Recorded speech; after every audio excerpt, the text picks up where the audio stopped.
డబ్బు, అనారోగ్యం, ఉద్యోగం, వ్యాపారం అప్పులతో బాధపడుతున్నారా? వెంటనే జేకేఆర్ గురువు గారికి కాల్ చేసి అపాయింట్మెంట్ తీసుకోండి. నమస్తే రమగారు. నమస్తే జయ. రమగారు, శ్రావణ మాసంలోకి అడుగు పెట్టబోతున్నాం. అధిక శ్రావణ మాసం రావడంతో మనకు కొంచెం లేట్ అయింది, లేకపోతే ఈ పాటికి మనం శ్రావణ మాసంలో ఉండేవాళ్ళమేమో బహుశా. మరి శ్రావణ మాసం యొక్క విశిష్టత, శ్రావణ మాసం అనగానే అందరికీ మనకు గుర్తొచ్చేది వరలక్ష్మి వ్రతం. లక్ష్మీదేవికి ప్రత్యేకంగా మనం పూజలు చేసుకుంటాం, ఆడవారంతా కూడా నోములు నోచుకుంటూ ఉంటారు. సో ఈ మాసం యొక్క విశిష్టత ఒకసారి మాట్లాడుకుందామండి. మనం ఏటా 5 ఏళ్ల నుంచి చెప్తూనే ఉన్నాం. ఏ సంవత్సరానికి ఆ సంవత్సరమే వరలక్ష్మి వ్రతాలు కూడా ఏటా చేసేవే. మళ్ళీ ఏంటో ఒక హైరాణ, ఏంటో ఒక ఎంతూసియాజం, ఒక ఎక్సైట్మెంట్. అవును అవును. ప్రతి వాళ్ళకి ఇంచుమించు అందరి ఇళ్లలోనూ ఈ వాతావరణం ఉంటుంది. ఇల్లు శుభ్రాలు చేసుకోవటాలు, కొత్త వస్తువులు కొనుక్కోవటాలు, కొత్త బంగారం కొంటాం, చీరలు కొంటాం, ఏమైనా నోములు, కొత్త నోములు ఉంటే అవి చూసుకోవటం, ఆల్రెడీ నోముల్లో ఉన్నవాళ్ళు ఎన్ని చేసాం ఇంకా ఎన్ని చేయాలి లెక్కెట్టుకోవటాలు, ఇబ్బందులు సబ్బందులు బోల్డనే. వరలక్ష్మి వ్రతం అంటే ఈ మన శ్రావణ మాసం అంటే శ్రవణ సంబంధమైన మాసం. శ్రవణ నక్షత్రం వెంకటేశ్వర స్వామి వారి నక్షత్రం శ్రవణం. అయితే స్వామివారికి అమ్మవారు ఎట్లా అంటే నిత్యానపాయిని, స్వామిని వదిలి ఉండదు. వారికి సంబంధించిన ఈ మాసము లక్ష్మీప్రదమని, ఆమెను పూజిస్తే ఎక్కువ ప్రసన్నురాలవుతుందని చెప్తారు. ఈ శ్రావణ మాసాన్ని నభోమాసం అంటారు సంస్కృతంలో, వర్షాకాలపు మాసం. ఈ వానల్లోనే నోములు, వ్రతాలు, పూజలు, వానలు అవి ఇవి కలిసే ఉంటాయి. అంతే. అటగే పరిగెత్తుకుంటూ ఏదో షాపింగ్లు, సరదాలు, ఇంట్లో పనులు, శుభ్రాలు గిభ్రాలు చేసుకుంటాం. మనకు కొంచెం అవకాశం వచ్చింది కాబట్టి ఆషాఢంలోనే శుభ్రాలు కాకుండా అధిక శ్రావణంలో చేసుకుంటూ ఉండుండొచ్చు కొంతమంది. శ్రావణంలో ఈసారి 5 శుక్రవారాలు వచ్చినాయి, 4 మంగళవారాలు వచ్చినాయి. శ్రావణ శుక్రవారాలు, శ్రావణ మంగళవారాలు. శుక్రవారం లక్ష్మీ పూజ, మంగళవారం గౌరీ పూజ చేసుకుంటే విశేషమైన ఫలితం లభిస్తుంది. ఇదేంటంటే పూజించుకోవడానికి మంచి అవకాశం. అవును అవును. దీనివల్ల అదేదో పడిపోతుంది అనుకోవద్దు. ఈ మాసంలో మనం అమ్మని పూజించాలి, అది మనకి మంచిది. మాసం యొక్క విశిష్టత, ఆశ విశిష్టత. ఈ కాలం మంచిది. ఈ మామూలుగానే ప్రసన్నురాలుగా ఉంటుంది, పూజిస్తే ప్రసన్నురాలు అవుతుంది లక్ష్మీదేవి. ఈ మాసంలో మరింత అధిక ప్రసన్నురాలుగా ఉంటుంది కాబట్టి వదిలేయకుండా ఏదో ఒక రోజు, ఏదో ఒక వారమైనా పూజ చేసుకోండి అని చెప్తారు. వరలక్ష్మి వ్రతం విధానంగా కలశం పెట్టుకుని వాయినం ఇచ్చి, తర్వాత ఏమో 9 రకాల పిండి వంటలు చేసి, ఇలా నియమంగా చేసే పద్ధతి ఉన్న వాళ్ళు అది చేసుకుంటారు. ఓకే. ఒకవేళ నియమాలు లేవు, ఊరికే పూజ, శుక్రవారం మంచిదేని 5 శుక్రవారాలు లక్ష్మీ పూజ చేసుకోవచ్చు. లక్ష్మీదేవికి పాయసము అవి ఇష్టం అంటారు. శనగపప్పుతో చేసిన ఏ భక్ష్యమైనా ఆవిడకి ఇష్టం. మైసూరు పాకు లాంటివి శనగపిండితో చేసినవి అవి కూడా నివేదన చేయొచ్చు. ఎంత శక్తి ఉంటే అంత శక్తి మీద. మనం నూనె పదార్థాలు చేయలేకపోతావు, పాయసంలోనే పరమాన్నం చేస్తామా, ఒక గుప్పెడు శనగపప్పు వేసి చేయండి, అంతే. ఎంత హాయిగా ఉంటుంది. అవును, సింపుల్గా అవుతుంది. అమ్మవారికి ఇష్టమైంది పెట్టామనే ఒక మనకు సంతోషం కూడా ఉంటుంది. అందుకని ఏం చేయొచ్చు, మన ఇంట్లో ఉన్నా లేకపోయినా మనం పూజ చేసుకోవచ్చు.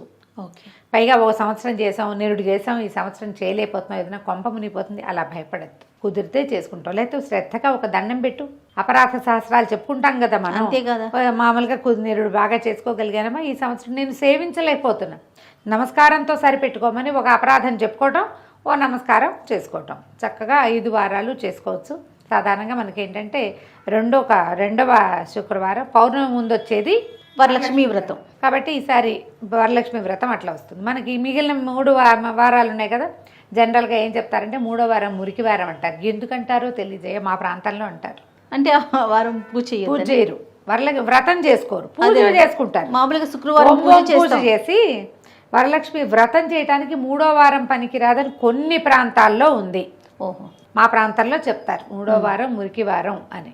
మరి ఎందుకు అలా అంటారో తెలీదు, దాని మీద ఎప్పుడు ఎక్కడా వినలా నేను, మా వాళ్ళే అంటూ ఉంటారు. అదేలేండి. అవకాశం ఉంటే ఇక మొదటి 2 వారాలు కుదరలా, చివరి 2 వారాలు కుదరలా, 3వ వారమే కుదిరింది, ఏమిటి అంతే చేసుకోవడమే. ఇక అంత ఆలోచించటం అసలు అనవసరం అనిపిస్తుంది. అంతే. చివరి వారం కుదిరినా చేసుకోవచ్చు. 4 వారాలు పూజ చేసుకున్నాం, 5వ వారం కుదరలేదు, కొంప మునుగుతుందని పొరపాటును కూడా అనుకోవద్దు. దండం పెట్టడం, పూజ చేసుకోవటం. చిన్న నివేదన నుంచి పెద్ద రకాలు 16 రకాల కుడుములు పెట్టి, పదార్థాలు పెట్టి నివేదన చేసినా బాగానే ఉంటుంది. జనరల్గా 5 లేదా 9 చేస్తారు. కుదిరితే 5, 2 అంటే మామూలుగా అన్న నివేదనలు 3, నూనెలో వేసేవి 2 చేస్తారు. గారెలు, బూరెలు, పాయసం, పులిహోర, దత్తోజనం, లేదా పొంగలి, పులిహోర, దత్తోజనం, పొంగలి, పులిహోర, బజ్జీలు, అట్లా ఏదైనా అలా చేసుకోవచ్చు. గారెలు బూరెలు ఏంటి ఒక నూనెతోటే మనం లాగించేస్తాం, అట్లా చేయొచ్చు. ఇంకొంతమందికి ఇంకో రకం అలవాటు ఉంటుంది. 9 ఉన్నాయి కదా, బజ్జీలు, తర్వాత పాలకాయలు, తర్వాత పాలపూరీలు, అమ్మవారికి ఇష్టమైన నివేదన పాలపూరీలు అని చెప్తారు. మరి ఆవిడ ఎప్పుడు తిన్నదో వీళ్ళు ఎప్పుడు చూస్తారో తెలియదు, కానీ నేను కూడా అదే అనుకుంటా, శనగపప్పు ఆవిడకి ఇష్టమని ఎందుకు చెప్తారు అని. ఇంక ఏ నైవేద్యమైనా అంతే కదా రమ్మగారు, పలానా స్వామికి పలానాది ఇష్టం, అదే అలా చెప్పేసుకుంటాం, అనేసుకుంటూ ఉంటాం. అందుకని చేసుకుంటాం. మీరు ఎలా కుదిరితే అట్లా చేసుకుని ఈ శ్రావణ మాసం మనకి 5 వారాలు వచ్చాయి కాబట్టి 5 వారాలు శుభ్రంగా సౌకర్యంగా అవస్థ పడకుండా, ఏ రకమైన కాంప్లికేషన్స్కి లోనైపోకుండా, భయపడకుండా, దీపారాధన మలిగిపోయిందని భయపడ్డం. ఏదో మైలు వస్తుంది రమ్మగారు, 2వ వారం చేసుకోలేకపోతారు, 3వ వారం చేసుకోవచ్చా అనే ప్రశ్న వస్తుంది, లేకపోతే 4వ వారం వరలక్ష్మి వ్రతం చేసుకోవచ్చా అన్న అనుమానం వస్తూ ఉంటుంది. చేసుకోవచ్చు, 4, 5 కూడా చేసుకోవచ్చు. ఏ వారం కుదిరితే ఆ వారం చేసుకోవచ్చు. శుభము అసలు అలవాటుగా చెప్పబడింది, కథలో చెప్పింది మాత్రం 2వ వారం. ఓకే, కుదరలేదు పౌర్ణమి ముందొచ్చే వారము అని చెప్పారు, ఆ రోజుకి కుదరలేదు, మరుసటి వారం చేసుకో అంతే. ఇంకా ఆ రోజు ఏం చేస్తాము, దాని మీద భయపడకూడదు, బెంగపడకూడదు అనుకుంటా చేయాలి. అవును అవును. ఒక్కో సంవత్సరం మొత్తానికే కుదరదు మనకి, ఒక్కొక్కళ్ళకి.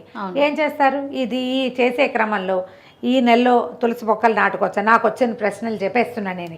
చెప్పండి. తులసి చెట్టు పెట్టుకోవచ్చా అని అడిగారు ఒకరు. శ్రావణ మాసంలో తులసిని నాటచ్చా, లక్షణంగా నాటుకోవచ్చు. అసలు ఆ ప్రశ్న ఎందుకు వచ్చిందంటారు రమ్మగారు?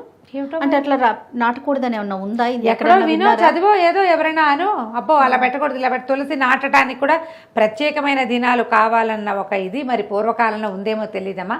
నా మటుకు నేను నమ్మను. తులసి ఒక వృక్షరాజం, ఆరోగ్యదాయిని. మనకి ఏమంటారు, మన ఆధ్యాత్మిక రీత్యా కూడా తులసిని పూజించే వృక్షంగా మనం భావిస్తాం. దేవుడికి దండం పెట్టడానికి ఒక టైం ఏమిటమ్మా, పూజకి ఒక టైం ఉంది అంతే. అదేదో తులసి పూజ పొద్దున్నే చేయి, సాయంత్రాలు కాదండి పొద్దున్న చేయమంటారు. మొక్క నాటడానికి కూడా వాళ్ళు ఎవరో చెప్పారని మీరు కంగారు పడి ప్రశ్నలు వేస్తే ఎలాగా? పెట్టుకోండి, చక్కగా తులసి పూజ చేసుకోవచ్చు, తులసి దగ్గర దీపారాధన చేసుకోవచ్చు, ఇంట్లో పూజ చేసుకోవచ్చు. తులసి ఒకటి. ఇంకో రెండోది, ఎన్ని ఒత్తుల దీపాలు పెట్టాలి. మీరు ఏ కథల పుస్తకాలు చదివితే ఆ కథల పుస్తకంలో ఏం చెప్పబడిందో అది మీకు నచ్చితే అలా చేయండి. అసలు సాధారణంగా చెప్పబడింది సాధ్యం త్రివర్తి సంయుక్తం అని చెప్తారు. నూనె, నెయ్యి వేసి, ఆజ్యం అంటే నెయ్యి, త్రివర్తి సంయుక్తం 3 ఒత్తులు అంటే బ్రహ్మ విష్ణు మహేశ్వరులని కొన్ని ప్రాంతాల్లో నమ్మకం. మేము 2 ఒత్తులవి 2 జ్యోతులు వేస్తాం. మా అమ్మగారింట్లో 2 ఒత్తులు కలిపి 1 జ్యోతి వేస్తారు. 2 ఒత్తులే వేసే విధానం మా అందరి ఇళ్లల్లోనూ ఉంది. శ్లోకంలో సాధ్యం త్రివర్తి సంయుక్తం అని ఉంది. ఏం చేస్తాం? అయితే 1, లేకపోతే 2, లేకపోతే 3, మీ ఇంట్లో ఏదైతే అది 1. నెంబర్ 2, మీరు ఎవరిని ఫాలో అవుతారో వాళ్ళు చెప్పింది, లేదా మీ పురోహితుడు మీకు పూజ చేసేందుకు వచ్చిన అయ్యగారు ఎలా చెప్తే అలా చేసుకోండి, దాన్ని ఫాలో అయిపోండి. మళ్ళీ దీని మీద ఇలా పెడుతున్నాను కరెక్టా కదా అని ఇంకోళ్ళని అడగద్దు. ఎప్పుడు కూడా ప్రశ్నల మీదే మీకు అనుమానాలు పెరుగుతాయి. అంతే. నువ్వు అదే నీ అలవాటుగా చేసుకో, ఏమీ ఉండదు, ఇన్వాలంటరీగా గాలి తీసుకున్నట్టే. అంతే అంతే. నువ్వేం అడిగావా, ఇది ఏ ముక్తో తీసుకుంటున్నాను నీకు గుర్తొస్తుంది అసలు రాదే, వీటి మీద ఎందుకు ప్రశ్నలు అనవసరంగా టెన్షన్ పడతారు కదా.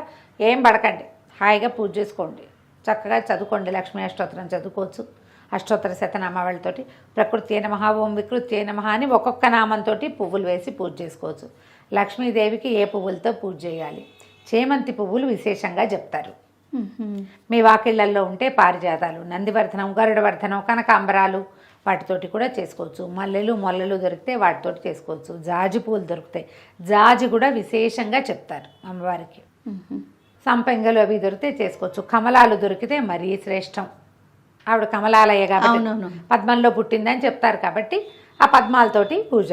ఒక పద్మం దొరికినా ఒక పద్మం పెట్టుకుని పూజ చేసుకోండి. పద్మం దొరకకపోతే చేమంతి పూలతో చేసుకోండి. మీరు చింతలు పెరిగి అనవసరంగా చేయవలసిన పూజ, చదువుకోవాల్సిన స్తోత్రం, ఉంచవలసిన భక్తి మానేసుకుని చేయలేకపోయిన దాని మీద, జరగని దాని మీద ఏదో జరుగుతుందో అని భయపడి ఇంత బాధపడద్దమ్మా.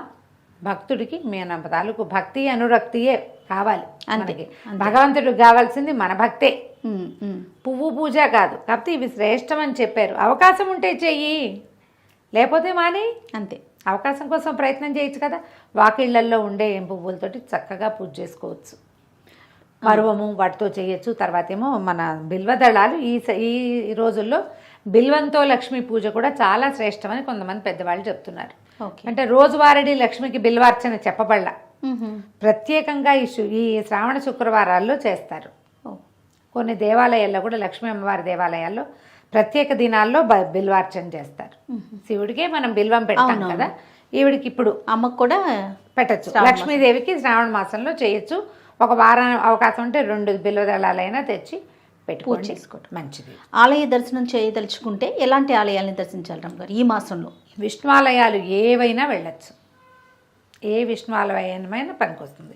అంటే మరి విష్ణువుతో ఉండే అమ్మవారు సాక్షాత్తు లక్ష్మీ స్వరూపమే కాబట్టి లక్ష్మీదేవి.